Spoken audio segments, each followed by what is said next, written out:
Lockdown से पहले गीता के घर का नजारा कुछ ऐसा था कि रोहन ऑफिस जाता था और शिविन स्कूल। जिनके घर से जाने के बाद गीता काम खत्म करके बाकी समय आराम करती थी। लेकिन लॉकडाउन के बाद ऑफिस और स्कूल घर में ही खुल गए और इससे गीता का हाल वो तो आपको देखने में ही मजा आएगा। शिविन, ओ शिविन, महाराज उठने के लिए क्या 21 तोपों की सलामी लेंगे? अरे बिस्तर से बाहर निकल, ऑनलाइन क्लास स्टार्ट होने वाली है। अरे तुम भी हद करती हो, स्पीकर की तरह चिल्लाने की क्या जरूरत है? दिख नहीं रहा मेरी कॉन्फ्रेंस चल रही है। अब कैमरा और स्पीकर ऑन कर रहा हूं, मुझे कोई शोर नहीं चाहिए। इस पर जैसे ही रोहन लैपटॉप का कैमरा और स्पीकर ऑन करता है तभी कुकर की सीटी बजती है। करा लो अब इसे चुप। लॉकडाउन नहीं हुआ, मेरी मौत का फरमान जारी हो गया। दोनों बाप बेटे ने नाक में दम किया हुआ है। ऐसा बोलकर गीता वहां से शिविन के कमरे में पहुंच जाती है, जहां शिविन अभी भी सो रहा होता है। ओ आलसी, अब अगर 5 मिनट में नहीं उठाना तो आज तेरा गेम और यूट्यूब कैंसिल। माँ की बात सुनकर शिविन बिना 1 मिनट गंवाए उठ खड़ा होता है। उठ गया, अभी नहाकर भी आता हूँ। ये नाटक कहीं और, मुंह पर गीला कपड़ा मार और पढ़ने बैठ। शिविन की ऑनलाइन क्लास स्टार्ट हो जाती है, जिस पर गीता उसे वहां बिठाकर रसोई में चली जाती है। थोड़ी देर में उसे कमरे से कुछ आवाज सुनाई देती है, जिसे सुनकर वो कमरे में वापस आती है। हाय राम, तुझे क्लास अटेंड करने के लिए बोला था, कैमरा ऑफ करके बिस्तर पर नाचने के लिए नहीं बोला था। मम्मी मुझे कुछ समझ नहीं आ रहा, आप बाद में पढ़ा देना ना, वैसे भी अटेंडेंस तो लगी गई है। हाँ हाँ बेटा, जरूर बन जा। तू अभी से हम सबका बाप बन जा।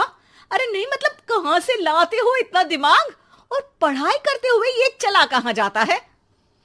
नाइस क्वेश्चन, दिमाग से पूछकर बता दूंगा। शिविन की बातों से परेशान होकर गीता उसे मारने के लिए जैसे ही आगे बढ़ती है तभी वो कमरे से बाहर भाग जाता है। अब शिविन आगे आगे और गीता हाथ में चप्पल पकड़े उसके पीछे पीछे पूरे घर में दोनों घूम रहे होते हैं। इसी बीच वो रोहन के पास पहुंच जाता है और शिविन को मारने वाली चप्पल रोहन के लैपटॉप पर जाकर गिरती है। ओए माँ!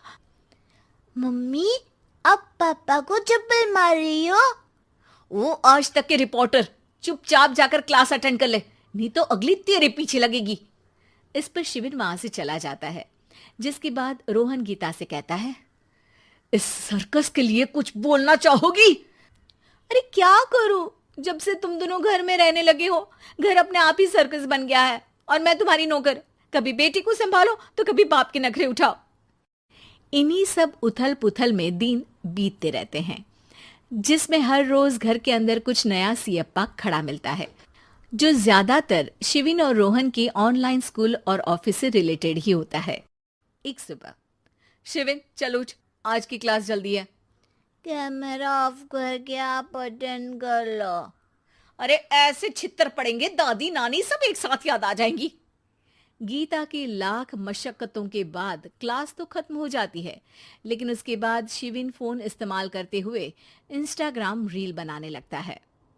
रसोड़े में कौन था? तुम थी, मैं थी, कौन था? कौन था? हाँ, मैं गरीब हूँ।